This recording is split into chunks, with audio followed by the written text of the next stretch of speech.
with gunshot wounds to the head. Some shootings have been captured on video. The Israel Defense Forces declined our requests for an on-camera interview.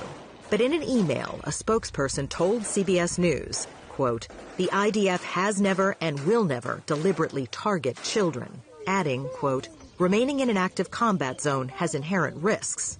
And the IDF stressed that it calls for the evacuation of civilians from combat zones.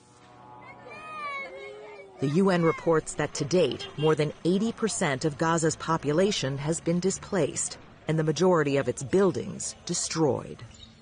A reality which has taken its own toll on the well-being of children.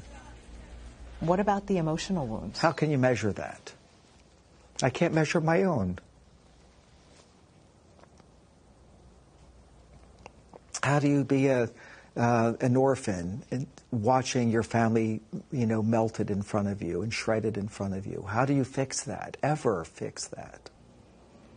In fact, so many Palestinian children have had family members killed that doctors created a shorthand term, WCNSF, wounded child, no surviving family. We're very proud and honored to be able to bring... Last month, speaking in Washington, D.C., other American doctors echoed Dr. Perlmutter's calls for help.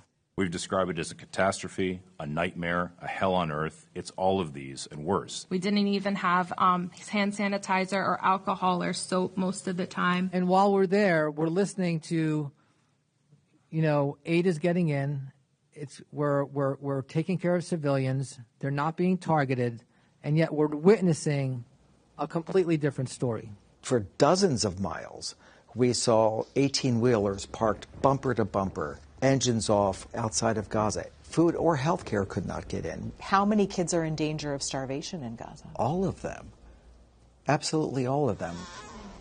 United Nations experts have accused Israel of carrying out a targeted starvation campaign.